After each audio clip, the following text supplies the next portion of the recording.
Hello, everyone. Welcome to Lay's Real Talk. Happy Saturday. Happy Sunday. It's Lay's Saturday Night Live. All right. How's everyone? Good? Yeah, the weather seems to be a little cooler now.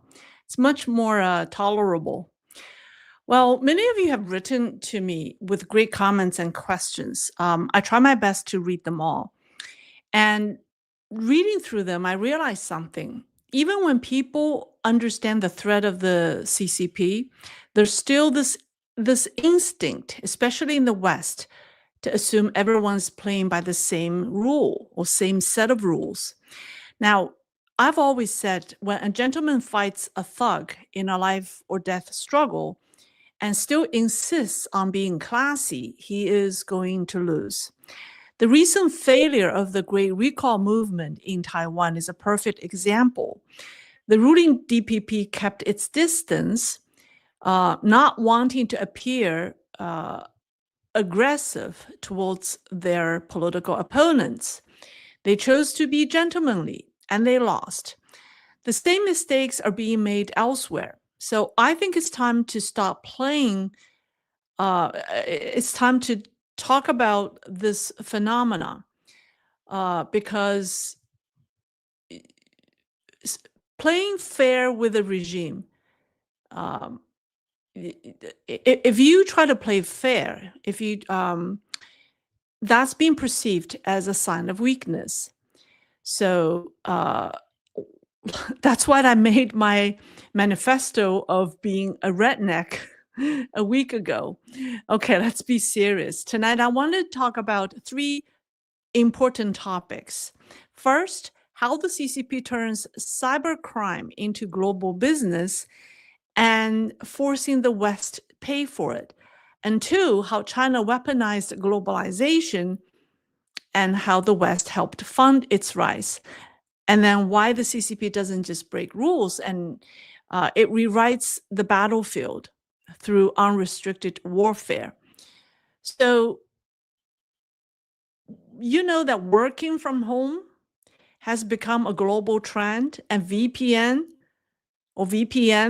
are supposed to make that safe, and the VPN ads are everywhere.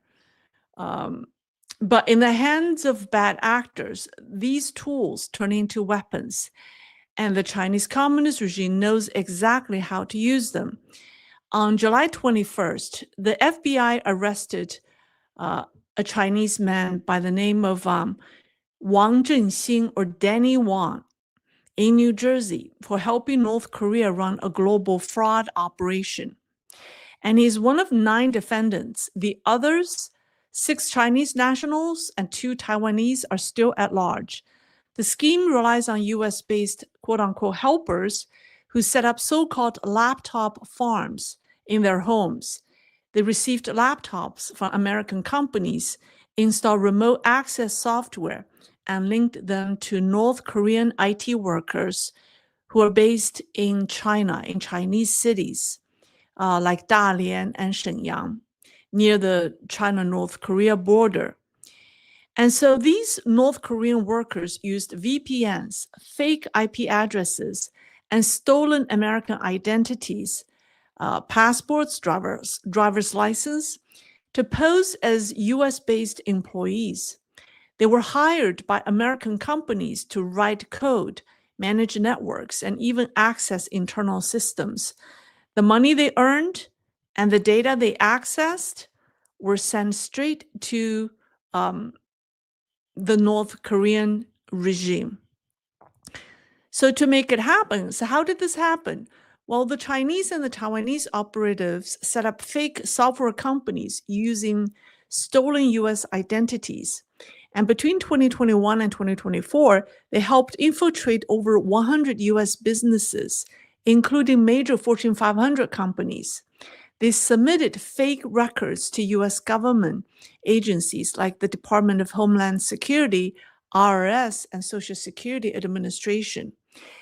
At least 28 states, or companies in at least 28 states were affected, including all the including New York, California, New Jersey, Pennsylvania, Massachusetts. These are all the economically affluent states. And this wasn't a one-off case. Just 3 days later, I just want to make sure people can hear me. Can people hear me? Yeah? I just want to make sure that people can hear me. I'm sorry. I just suddenly, it just, can someone, oh yes, okay. People say yes. All right, lovely. All right. So it wasn't just a one-off case. 3 days later, on July 24th, another person, and this time it's an American. Her name is Christina Marie Chapman. And if you Google her name, Christina Marie Chapman, you'll see her in the news. She's at age 50. She was sentenced in Arizona to over 8 years in prison for running a similar operation. She helped North Korean IT workers scam 309 US companies. Chapman had her own laptop farm and sent at least 49 company-issued computers to Chinese cities near North Korea. And in a 2023 raid, authorities found more than 90 laptops in her home. So similarly, her operation involved stealing the identities of 68 Americans. Her network gained access to a top 5 US TV network, a Silicon Valley tech firm, an aerospace manufacturer, a US automaker, a luxury brand, and even a defense contractor. Sensitive export-controlled military data was reportedly stolen. She forged paychecks, opened fake bank accounts, and laundered money. However, if you read all the press releases, the statements or media reports, U.S. prosecutors and media say these are North Korean operations. On the surface, that's what it looks like. Some shady characters, Chinese and Americans, help the North Koreans make money. But if you look closer, you will see a darker truth. This was not just a rogue operation by the North Koreans. It was a coordinated Chinese campaign. It's classic CCP unrestricted warfare, hidden in plain sight. Now, think about it. North Korea couldn't have pulled this off without China. North Korea and the United States are like two isolated islands, right? North Koreans don't have the access or capacity to run a global cyber scam on their own. It had to be the Chinese, their intelligence networks, their experience, and their global reach that made it happen. They coordinated with Chinese nationals living in the US. So the Chinese spy agencies, on whatever network, state security, whatever agencies, or certain part of the CCP's apparatus collaborated with Chinese nationals living in the US, used stolen American IDs and helped North Koreans secure remote jobs inside US companies. And those companies unknowingly paid for the CCP's and North Korea's cyber warfare. And this wasn't just economic fraud. This was espionage disguised as remote work. China got the data, North Korea got the money, and America footed the bill. And when it all came to light, only the North Koreans were blamed because it was, identified as a North Korean operation. But Kim Jong-un doesn't really care. And then people like Danny Won and Christina Chapman became the scapegoats, just the visible players. So on the surface, it just looked like some private bad actors or some individuals in the US colluding with the North Koreans. But the real puppet master, that's China's state security machine. They stayed in the shadows. Now, think about it. How would Christina Chapman even connect the North Korean hackers, right, without Chinese involvement? So I want to use these two cases to illustrate the grave danger of the CCP because very few in the West truly understand how evil the regime is. It's hard for good people to imagine such a level of malice, but this is exactly how the CCP operates. Steal your secrets, use your money to do it, and walk away without consequences. So for decades, we've allowed this to happen. In a nutshell, the CCP has commercialized criminal behavior, turning espionage, hacking, and even human rights abuses into profit-making industries. And the West, it hasn't just lost money or data. It has lost the will to defend its values because everything is covered up as business. I want to give you another example because it's hard to imagine that. I mean, it's hard to imagine or to understand how the CCP could come up with such a evil plan that it stole everything, and yet the Americans, it stole everything from the United States, and then the Americans foot the bill, right? I want to give you another example. So 25 years ago, the CCP declared Falun Gong its top enemy. It imprisoned millions of healthy practitioners, but it didn't stop at persecution. It saw them as biological assets. Many of these healthy young practitioners or spiritual seekers were murdered so their organs could be sold. And this is the only regime in human history that has turned mass murder into a business. After killing these young, healthy prisoners of conscience, their bodies were, I don't know if there's a word, but I think it's plastinated. Plastinated and displayed around the world in the infamous bodies exhibit. Remember about 20 years ago or maybe 15 years ago, the bodies exhibit were going around in all the major cities around the world. But those bodies came from the Chinese state military. Some of it came from the military, some came from the state security organ. And if you think about it, that's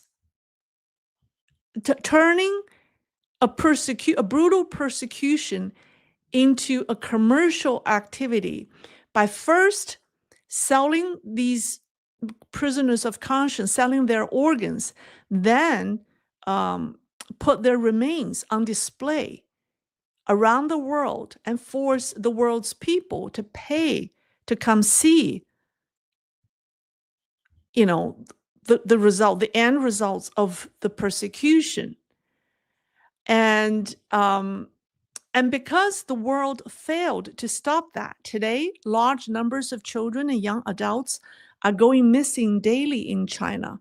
Meanwhile, the demand for organ transplants has skyrocketed. Wealthy individuals, including foreigners, go to China for transplants. But where do these organs come from? If there's no demand, there wouldn't be a supply. Forced supply. I'm not saying there's a natural supply, but there's a forced. The supply is a crime, came from murders. So these forced organ harvesting crimes and the cyber espionage scams are distinctively different crimes. But they have one thing in common. The CCP turns atrocities into industries and make innocent people around the world pay for them. So that I think that is something the world, that degree of evilness is not something the world has fully comprehended yet. Not all of them. So now let's talk about how the CCP used globalization as a weapon and how the West helped pay for it. So the CCP has pulled off some of the most damaging scams and atrocities in modern history, not just because it's cunning, but because the West has been eager to do business with Beijing. And from the very beginning, the West was played. Let's go back to 1999 when China was negotiating its entry into the WTO. On November 15th of that year, it was the final day of negotiations. There were still 7 issues remaining that were unresolved. And according to a Chinese negotiator by the name of Long Yuntu, according to his memoir, then Chinese Premier Zhu Rongji told his team, "We must sign the agreement today. We can't let the Americans walk away. I will talk to them." So Zhu was acting on orders from Jiang Zemin, then CCP leader, to make major concessions, and he did. As a result, the agreement was signed. But behind closed doors, after that, after the agreement was signed, back in the state, back at the state council, when the Chinese were assessing the impact of the agreement on Chinese economy and particularly Chinese agriculture, people were concerned that there would be severe impact or consequences. And then Zhu Rongji gave a now infamous speech to his state council, and he said, "We agree to these terms, or we agree to these conditions just to enter the WTO. After we get in, whether we follow them or not, that's up to us. Every rule has loopholes that we can exploit." That one sentence says everything. China never intended to play fair. Not then, not ever. So after joining the WTO in 2001, the CCP, a regime hostile to both democracy and free markets, was welcomed into the heart of the global economy. The US and other Western nations opened their trade, investment, academic, cultural, and even media sectors to China. This gave the CCP everything it needed to make money while building a global network of influence. But the Chinese economy isn't a real market economy. It isn't, I don't know, it's not a real economy, not just not a real market economy. It's a war economy. It's a machine designed for unrestricted warfare. The CCP controls everything: land, resources, factories, supply chains, wages, unions, markets, export prices, currency, capital flow, you name it, everything. Whether under Mao's planned economy or today's so-called market socialism, the economy has always been tightly controlled to serve political goals. So in this system, the CCP uses 3 unlimited resources. They are natural, human, and fiscal resources to wage economic war. It produces cheap products and dumps them abroad using tax breaks, export rebates, low-interest loans, and direct subsidies to undercut foreign competitors. And this comes at a cost, right? No government or economies could sustain that. But in China, it's paid by the Chinese people. Wages are low, work pressure is extreme, housing and healthcare are unaffordable, and education is a crushing burden. Meanwhile, the environment is wrecked. Chinese environment, pollution, you can't even think. China has become, the country has some of the worst air, water. I don't think some of the worst. I think it has the worst air, water, and soil pollution on Earth. And according to international studies, around 2.4 million Chinese die every year from pollution-related diseases, out of, I think, 9 million in the total. So making it the highest, China has what? So 2.4 million out of 9 million. Yeah, that's more than 25%. And that's just official statistics. That's just what's officially acknowledged. So to the CCP, Chinese citizens and natural resources are nothing more than disposable fuel in their war machine.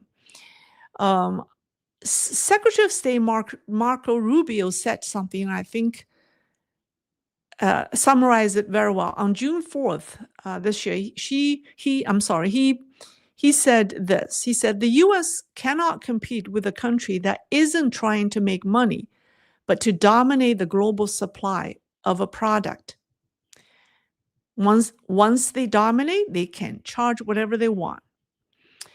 And during the globalization boom, American industries like steel, aluminum, rare earth, electronics, machinery, solar panels, energy storage, pharmaceuticals, and medical devices all moved to China.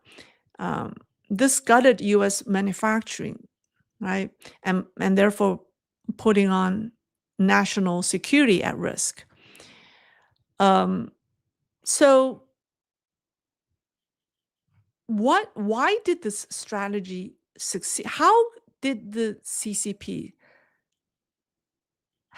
CCP succeed in this strategy? Well, I think it's partly because the United States and the West misunderstood the post-Cold War, the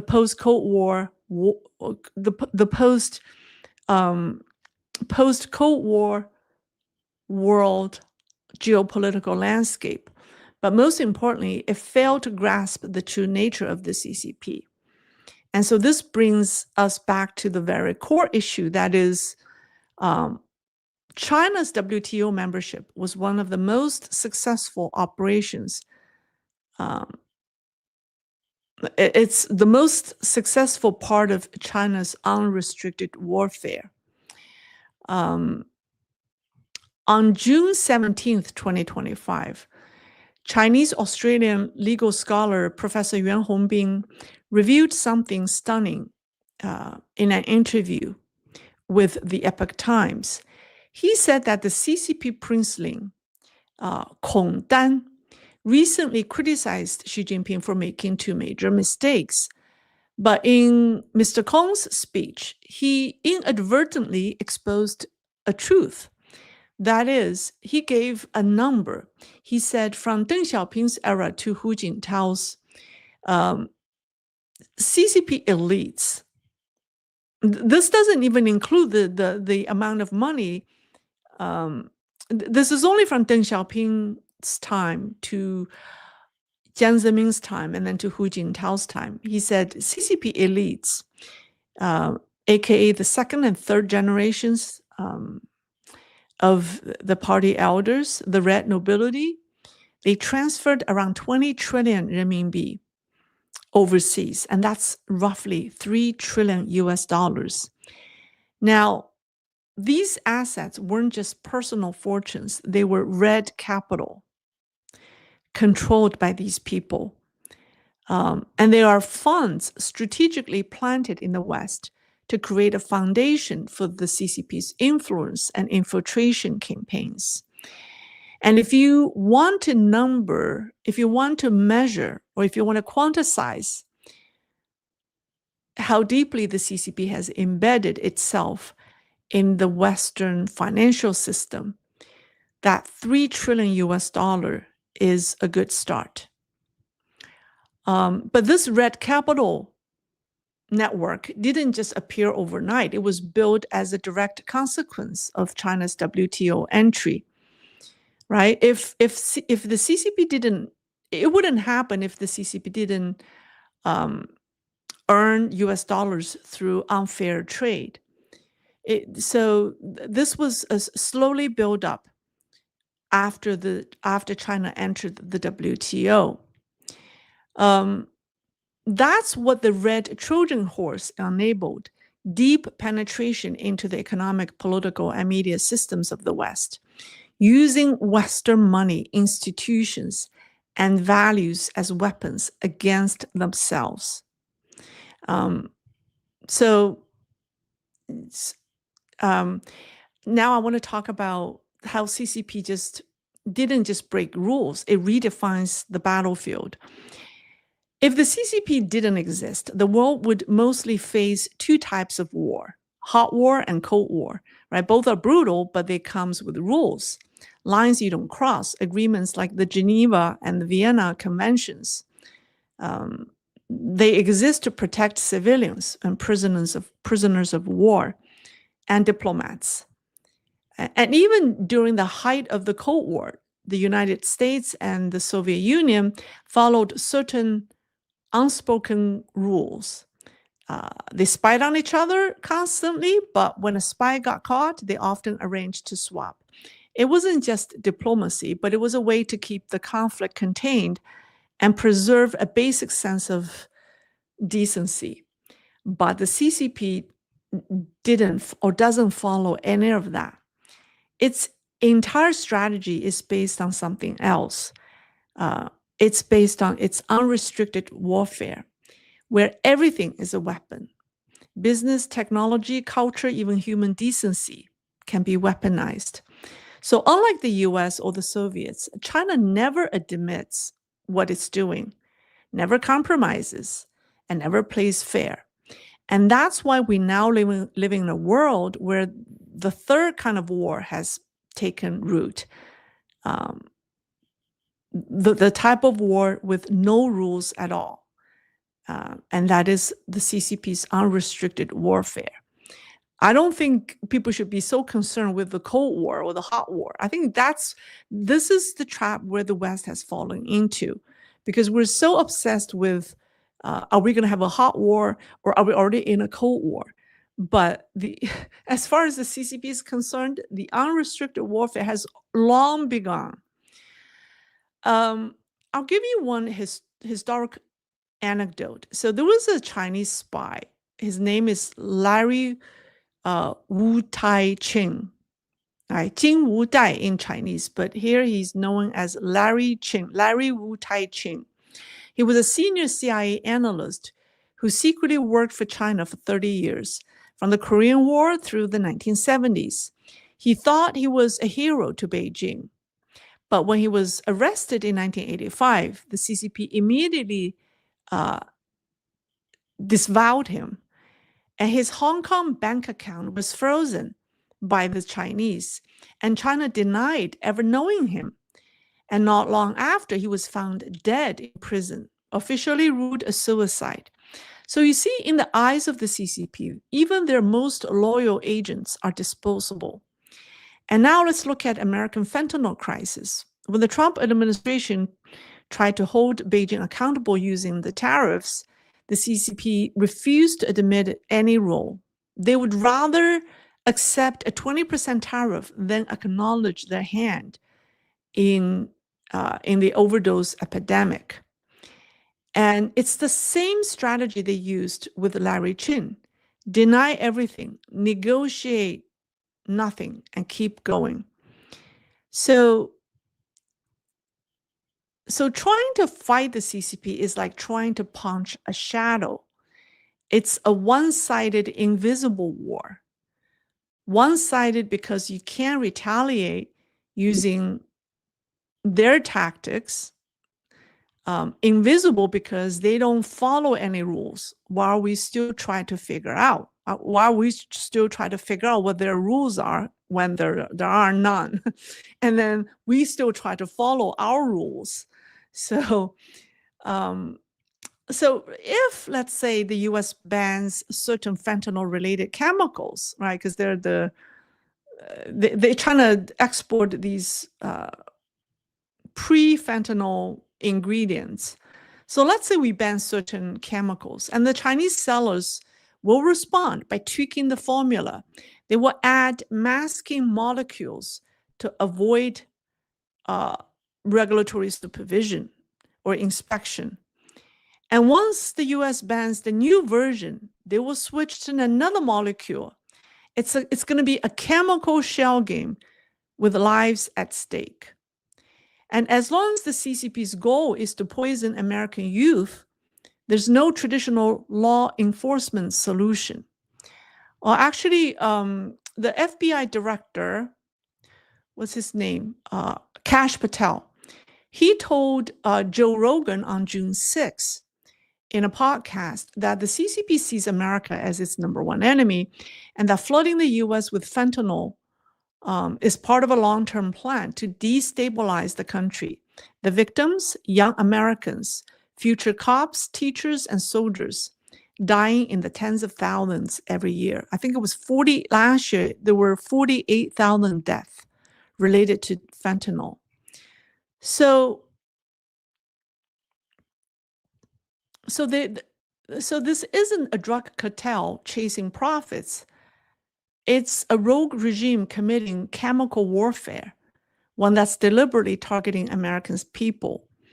And when China agrees to negotiate, it's just part of the game. Their goal is to trap you in endless diplomatic loops while continuing their operations behind the scenes. Dialogue becomes a smokescreen for more drugs, more cyber attacks, more subversion.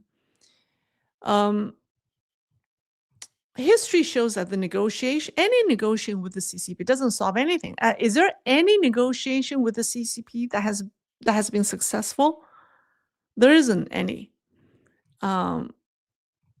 And after the Cold War, the West somehow believed communism had collapsed and that China had embraced capitalism. That illusion led to one of the biggest strategic miscalculations in modern history. And the truth is, the CCP functions like a machine built for total war. Its political system, economy, media, education, everything, diplomatic apparatus, all of it is designed to achieve one thing: victory over its enemies. And in pursuit of that goal, it will use any weapon, cross any line, and sacrifice anyone. Now, I think the world is beginning to understand what that means, but I think we need to hurry up, because now let's go back to the example that I gave you, the fake the North Korean IT workers, right, in the beginning. So this was announced by the US government back in May 2022. So the US government then warned that North Korea was using thousands of remote IT workers around the globe to fund its regime, including its missile and nuclear programs. While some were operating from within North Korea, many were based just across border in Chinese cities. That was 3 years ago. Since then, we've only caught just a few. And that's in the US. Have we seen other countries catching them? And meanwhile, untold volumes of sensitive data have been compromised. It's 3 years. While we have thousands of these IT workers in North Korea, or actually in China, maybe they're Chinese, Chinese IT workers. There could be North Koreans working in China. And this has been going on for 3 years. So it's an uneven warfare in the first place, because it cost the evildoers nothing to commit the crime because we paid for it, right? But it cost American taxpayers tremendous amount of money to investigate and prosecute them. So even if we catch them all, we're at a loss because we will lose money. So there has to be a better solution. So that's why I think the more I think about it, the more serious the issue is, because when the CCP said democracy against democracy, they're actually using our democratic system against ourselves. And this is the perfect example to show that, right? They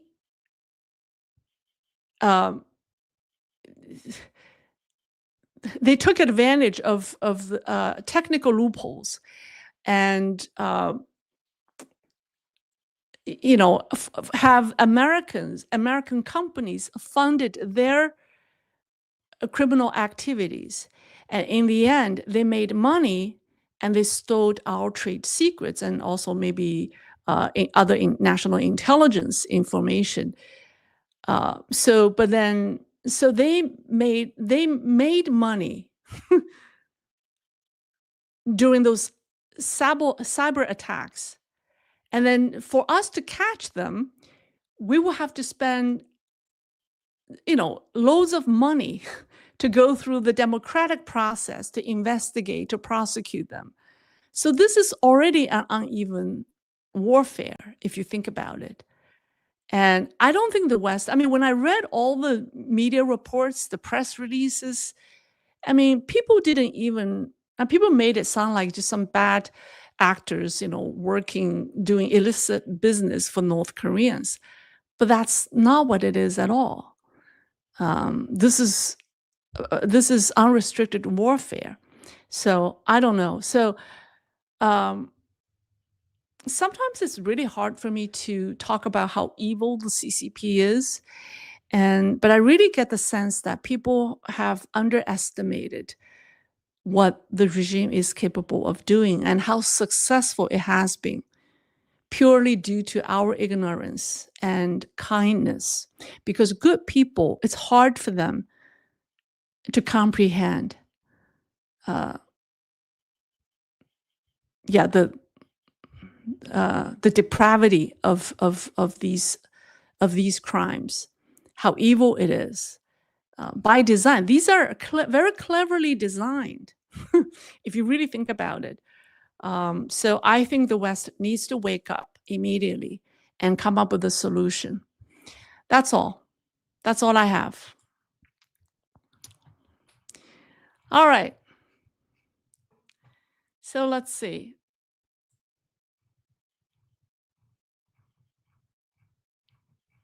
All right. Questions, comments? I saw some super stickers. Someone I also want to answer a question. Someone wanted to ask me about the trade talk, the trade agreement or trade negotiation between the U.S. and Taiwan. I think it was 20%, right? It's 20%. It's 5% higher than the 15% that the U.S. has negotiated with Japan and South Korea. So the Taiwanese government, the DPP, Lai Ching-te, is under pressure from the opposition party because Taiwan is paying 5% more than other U.S. allies in Asia. Now, I think the official response from the Taiwanese government is that this 20% is a temporary tariff, and they're still negotiating. They're still trying to bring it down. That's the official response from the Taiwanese government. But that I read somewhere by one Chinese commentator, and he said that the Taiwan's lead negotiator, what's her name? I think Miss Zheng, who is the let me see, what's her name? Cheng Li Jun, Cheng Li Jun, and she is Taiwan's vice premier. And this woman, in her own words, is a leftist within the DPP party. So we know the DPP party is already a progressive party. So it's liberal. I mean, even though the KMT is pro-Beijing, but the KMT is perceived as a conservative party. They're socially conservative, whereas the DPP is anti-CCP, but they're progressive, they're liberal. So they're on the left. And then this vice premier who leads the Taiwan's trade negotiation with the Trump administration, Ms. Chen, is kind of an ultra leftist. And her favorite philosopher is Karl Marx. And her favorite book is The Communist Manifesto. And someone said that they didn't believe this. They actually looked her up and they found that was true. That she actually did say that. So now imagine, and also she only served as a legislature and cultural minister She does not have it doesn't economic or yeah, she doesn't have economic background or trade negotiation experience.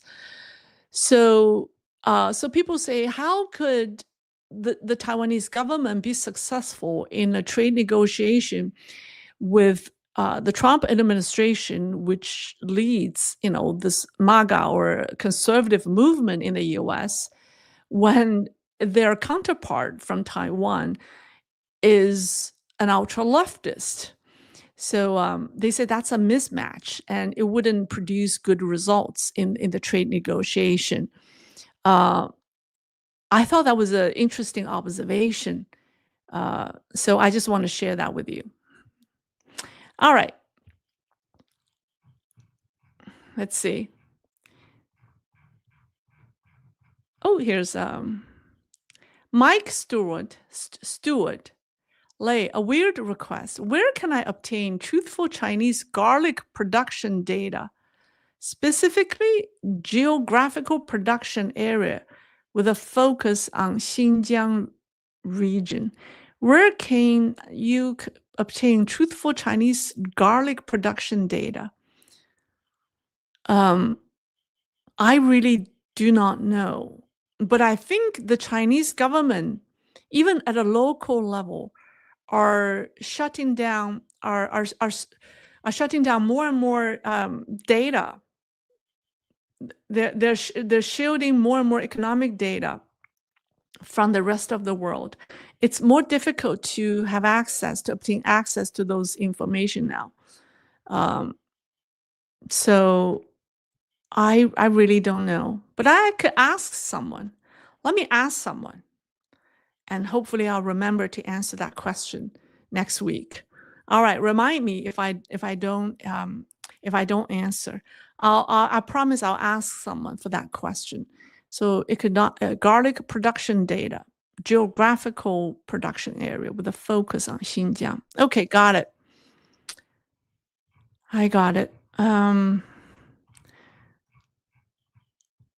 Blue Soul, in a trucker in USA. I listen to you for China news. Well, good. Thank you. Thank you. Let's see.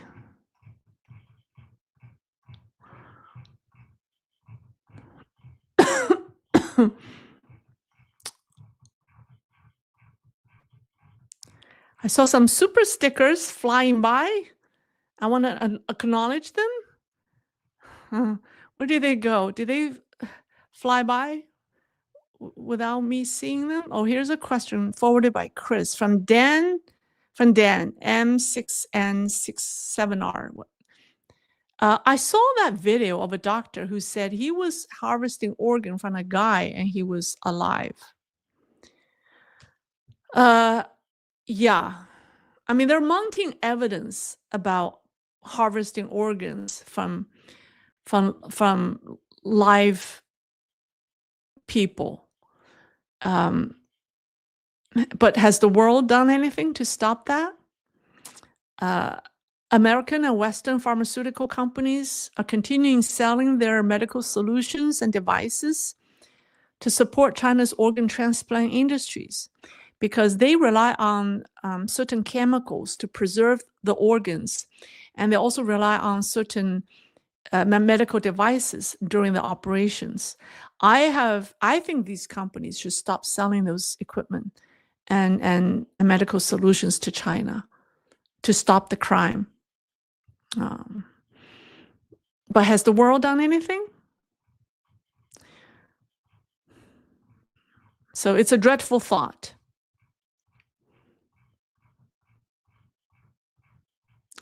Okay, all right, let me see. Mark Irvin. Well, thank you, Mark. Thank you very much. The wisdom to know. Oh, I love that. That's my tagline. The courage to tell, the wisdom to know. The wisdom to know, the courage to tell. Thank you for your captivating report. Are there more exit bans? What can be done to address this? Uh, are there more exit bans? What can be done to? I think we should ban, like I said, we should ban all medical devices and chemicals or solutions needed for organ transplant surgeries. Uh, the U.S. the world should stop exporting any equipment, any anything that the Chinese need to perform organ transplant surgeries because it's a crime. Mike Stewart, if you could please, it would be very much appreciated. Thank you so much. Okay, thanks, Mike. Please remind me, but I'll try my best. Okay, here's a question from D Glass 2008. Is China close to a nationwide rebellion yet? How much more suffering must the Chinese people take before they act? The uprising are localized and small in scale, but due to the brainwashing and surveillance and also censorship, I'm not so sure if the majority of I can't say the majority of the Chinese understand that their suffering and pain are the result of the evil doing of their government. I can't say, I mean, a lot of people do know that. A lot of people do recognize that, but are they the majority? I'm not so sure. Most of the Chinese still believe in the narrative that their suffering is the result of imperialists like the United States of America and Japan trying to choke China's economy. So a lot of Chinese still believe in that narrative. So they may not see that it's the fault of their government. So you ask me, is China close to a nationwide rebellion yet? It's close. It has been close for a long time. But have we reached the tipping point? I don't know. Because as long as the brainwashing still is ongoing, then it's hard. It's hard. It's hard for people to know the truth. But you brought up a very good question. You know. All right. Thank you.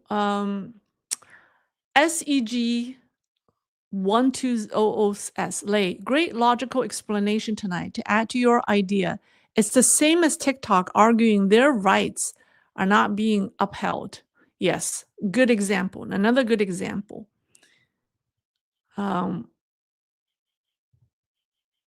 Someone said, let's see, question. Drusilla, Lei, please get in touch with the Trump administration. You need to bring your knowledge of the horrendous atrocities China perpetrates on every level. Well, I hope somebody from their administration follows me. I mean, they need to listen to what I have to say. But I think they should be able to figure this one out. But sometimes I think the mistake the West makes is they're too confident in their ability to negotiate with the Chinese. But you can't negotiate with a thug, right? Who do not play by the rule. So how are you know?